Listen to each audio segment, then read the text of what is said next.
கிறிஸ்துவுக்குள் பிரியமானவர்களே, கர்த்தராகிய இயேசு கிறிஸ்துவின் நாமத்தினால் உங்கள் அனைவருக்கும் என் அன்பின் வாழ்த்துதலை தெரியப்படுத்துகிறேன்.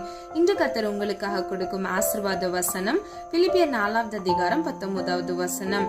தேவன் தம்முடைய ஐஸ்வர்யத்தின்படி உங்கள் குறைவுகளை எல்லாம் கிறிஸ்து இயேசுவுக்குள் மகிமையிலே நிறைவாக்குவார். ஹல்லேலூயா. பிரியமானவர்களே, இந்த வசனத்தின்படி பிதாவாகிய தேவன் அவருடைய ஐஸ்வர்யத்தின்படி அவரிடத்தில்தான் நாம் ஒவ்வொருவரும் ஆசீர்வாதங்களை பெற்றுக்கொள்கிறோம். ஹல்லேலூயா.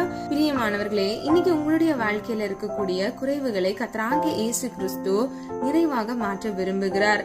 அது மாத்திரமல்ல, அன்றைக்கு குறைவுபட்ட கானாவூர் திருமண வீட்டில் நிறைவாக்கக்கூடிய இயேசு கிறிஸ்து இருந்ததை போல இன்றைக்கு உங்கள் குறைவுகளை நிறைவாக்கி உங்களை ஆசீர்வதிக்க வேண்டும் என்று அவர் விரும்புகிறார். பிரியமானவர்களே, உங்கள் குறைவுகளை நீங்கள் நிறைவாக்க முதலாவது நீங்கள் என்ன செய்ய வேண்டும்? முதலாவது நீங்க அறிக்கையிட வேண்டும். சிலர் நீங்க எடுத்துக்கிட்டீங்க அப்படின்னா அவங்க ரொம்ப பலவீனமா இருப்பாங்க, ஆனா வெளியில தன்னை பலசாலியை போல காட்டுவாங்க. அதே மாதிரி சிலர் பரிசுத்தமா இருக்க மாட்டாங்க, ஆனா வெளியில அவங்க ரொம்ப பெர்ஃபெக்டா பரிசுத்தவானை போல நடந்து கொள்வாங்க. சிலர் என்ன பண்ணுவாங்க, தன்னுடைய குறைவுகளை அவங்களுக்கே தெரியாத அளவுக்கு அவங்க என்ன பண்ணுவாங்க, அந்த குறைவோடைய வாழ பழகி அவங்க சோரம் போய் விடுவாங்க. இன்னைக்கு கர்த்தராகிய இயேசு கிறிஸ்து உங்கள் குறைவுகளை நிறைவாக்க விரும்புகிறார். பிரியமானவர்களே, நாம் ஒவ்வொருவரும் ஆசீர்வதிக்கப்பட வேண்டும் என்றால் நம்முடைய குறைவுகளை நாம் நிறைவாக மாற்ற வேண்டும். ஹல்லேலூயா. நம்ம முதலாவது நம்முடைய குறைவுகள் என்னென்ன என்பதை நாம் முதலாவது அறிந்து கொள்ள வேண்டும். பிரியமானவர்களே, ஒரு நிமிஷம் நீங்க யோசிச்சு பாருங்க. கானாவூர் திருமண வீட்டுல அங்க திராட்சரசம் குறைவுபட்ட பொழுது கர்த்தராகிய இயேசு கிறிஸ்துவுடைய தாயார் அவரிடத்தில் வந்து சொன்னது நிமித்தமாக தான் அங்கு கர்த்தருடைய முதல் அற்புதம் நடந்தது இல்லையா? ஒருவேளை சொல்லாம இருந்திருந்தா கர்த்தராகிய இயேசு கிறிஸ்து அங்க அற்புதம் செஞ்சிருக்க மாட்டாங்க. இன்னைக்கு நீங்களும் கூட உங்களுடைய வாழ்க்கையில கர்த்தருடைய சமூகத்துல போய் நீங்க அறிக்கை பண்ணா மாத்திரம்தான் உங்களுடைய குறைவுகளை அவர் நிறைவாக்க முடியும். ஒருவேளை சின்ன சின்ன விஷயமாக கூட இருக்கலாம். நீங்க பிரேயர் பண்ணாம ஒருவேளை தூங்க போயிடலாம், காலைல எழும்பி நீங்க பிரேயர் பண்ணாமலே உங்களோட டே ஸ்டார்ட் பண்ணலாம். இப்படி எது வேணா இருக்கலாம். ஆனா பிரியமானவர்களே, நீங்க உங்களுடைய குறைவுகளை இன்று நீங்க ஒப்பு கொடுத்தீங்க அப்படின்னா நிச்சயமாய் அவருடைய ஐஸ்வர்யத்தின்படியே உங்கள் ஒவ்வொருவரையும் ஆசீர்வதிப்பார். ஹல்லேலூயா. லூக்கா 19வது அதிகாரம் 8வது வசனத்தின்படி சகேயு தன் பாவங்களை மறைக்காமல் கர்த்தராகிய இயேசு கிறிஸ்துவினிடத்தில் சொன்னார். ஆகவேதான் அவருடைய குடும்பம் ரட்சிக்கப்பட்டது, அவரும் ரட்சிக்கப்பட்டார். ஹல்லேலூயா. அது மாத்திரமல்ல, யாக்கோபு 4வது அதிகாரம் 10வது வசனத்தின்படி மோசே தான் திக்குவாயும் மந்தனாவும் உள்ளவனாக இருந்தார் என்பதை தேவனாகிய கர்த்தரிடத்தில் அவர் மறைக்காமல் சொன்னார். அதன் விளைவாக என்ன ஆனது? கர்த்தர் அவரை வல்லமையாக பயன்படுத்தினார். அந்த குறைவுகளை கர்த்தர் நிறைவாக மாற்றினார். இன்னைக்கு உங்களுடைய வாழ்க்கையில கூட குறைவுகள் இருக்கலாம். நீங்க அதை கிறிஸ்து இயேசுவுக்குள் மகிமை நிறைவாக்குவதற்கு நீங்கள் முதலாவது அறிக்கையிட வேண்டும். நீங்களும் சகையை போல நீங்கள் அறிக்கையிடும் பொழுது கர்த்தர் அதை நிறைவாக்குவார், உங்களை ஆசீர்வதிப்பார். ஹல்லேலூயா. பிரியமானவர்களே, ஒருவேளை நீங்க யோசிக்கலாம், இந்த விஷயத்தெல்லாம் நான் எப்படி போய் சொல்ல முடியும், இதுல நான் ரொம்ப தவறா இருக்கேன் அப்படின்னு சொல்லி நீங்க குற்ற உணர்ச்சி உள்ளவர்களா நீங்க இருந்தீங்க அப்படின்னா உங்களுக்கு ஒரு வசனத்தின்படி நான் சொல்ல விரும்புகிறேன். 1 பேதுரு 5வது அதிகாரம் 7வது வசனம். அவர் உங்களை விசாரிக்கிறவரானபடியால் உங்கள் கவலைகளை எல்லாம் அவர் மேல் வைத்து விடுங்கள். ஹல்லேலூயா. பிரியமானவர்களே, இந்த காலை வேளையில உங்களுடைய குறைவுகளை நீங்க என்ன செய்யணும்? அவர்கிட்ட நீங்க ஒப்பு கொடுக்கணும். அவர் மேல நீங்க உங்களுடைய கவலைகளை வைத்து விடணும். கர்த்தர் மேல் உன் பாரத்தை வைத்து விட, கலங்கி தவிக்காதே என்று ஒரு பாடல் இருக்குது.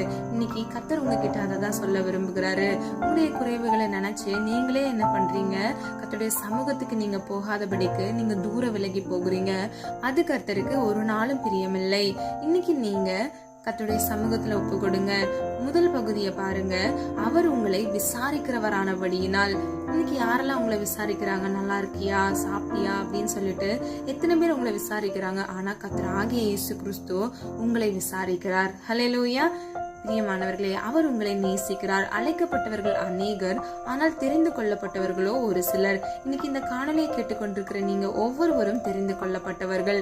நீங்க உங்களுடைய கவலைகளை எல்லாம், உங்கள் குறைவுகளை எல்லாம், உங்களுடைய பாவங்களை கர்த்தருடைய சமூகத்துல நீங்க ஒப்பு கொடுத்து நீங்கள் அவரிடம் விண்ணப்பம் வழியாக வேண்டிக் கொள்ளும் பொழுது அவர் உங்கள் குறைவுகளை கிறிஸ்து இயேசுவுக்குள் மகிமையில் நிறைவாக்குவார். அதன் விளைவாக நீங்கள் ஆசீர்வதிக்கப்படுவீர்கள். நம்ம எல்லாரும் ஒரு மனதா ஜெபிக்கலாமா? அன்பின் பிதாவே, அப்பா, எங்கள் ஒவ்வொருவரும் இது கருத்துல ஒப்பு கொடுக்கிறோம். இந்த கால வேளைக்காக நன்றி செலுத்துகிறோம் ஆண்டவரே. உங்களுடைய பிள்ளைகளுக்கு நீர் கொடுத்த ஆசீர்வாத வசனத்திற்காக நன்றி செலுத்துகிறோம். உங்களுடைய பிள்ளைகளுடைய வாழ்க்கையில் இருக்கிற எல்லா குறைவுகளையும் நீர் நீக்கி அப்பா பிள்ளைகளை நிறைவாக மாற்றி ஆண்டவரே அவர்களை ஆசீர்வதிக்க போகிறீர். அதற்காக நன்றி செலுத்துகிறோம். உங்களுடைய பிள்ளைகள் கையின் பிரயாசத்தை ஆசீர்வதிங்க. அவர்களை மாத்திரமல்ல அவர்கள் குடும்பங்களையும் இயேசுவின் இரத்த கோட்டைக்குள் மூடி மறைத்து பாதுகாத்துக் கொள்ளுங்க. சின்ன சின்ன குறைவுகளாக இருந்தாலும் பெரிய குறைவுகளாக இருந்தாலும் கர்த்தராகிய தேவன் அப்பா உடைய இரக்கத்தின்படி உடைய அன்பின்படி ஆண்டவரே ஒவ்வொரு பிள்ளைகளையும் அப்பா நீர் மன்னித்து நிறைவான ஆவியானவர் அப்பா நிறைவான ஆசீர்வாதத்தை இயேசுவின் நாமத்தினால் அப்பா பிள்ளைகளுக்கு கட்டளையிடும்படியாய் ஜெபிக்கிறேன் ஆண்டவரே. இந்த காணொலியை கேட்டுக்கொண்டிருக்கிற ஒவ்வொரு பிள்ளைகளுடைய வாழ்க்கையில் இருக்கக்கூடிய எல்லா தேவைகளையும் சந்திங்க. வலது இடதுபுறம் சாய்ந்து விழுந்து போய் விடாதபடிக்கு உடைய நித்திய பரிசுத்த வழியில் நடந்து வாக்குத்தத்தம் பண்ணின ஜீவ கிரீடத்தை ஒவ்வொரு பிள்ளைகளையும் பெற்றுக்கொள்ள கிருபை கொடுங்க. அது மாத்திரமல்ல ஆண்டவரே வியாதியோடு இந்த காணொலியை கேட்டுக்கொண்டிருக்கிற ஒவ்வொரு பிள்ளைகளுடைய சரீரத்துல அப்பா இயேசுவின் நாமத்தினால் ஆண்டவரே ஒரு விடுதலை உண்டாவதாக அப்பா. கர்ப்பத்தின் கனிக்காக காத்திருக்கிற ஒவ்வொரு பிள்ளைகளையும் இயேசுவின் நாமத்தினால் ஆசீர்வதித்து அவருடைய தலையை இயேசுவின் நாமத்தினால் உயர்த்தும்படியாய் ஜெபிக்கிறேன் தகப்பனே. அப்பா கடன் பிரச்சனையோடு இந்த காணொலியை பார்த்து கொண்டிருக்கிற ஒவ்வொரு பிள்ளைகளின் குறைவுகளை இயேசுவின் நாமத்தினால் அப்பா நிறைவாய் மாற்றப் போகிறதற்காக நன்றி செலுத்துகிறோம்.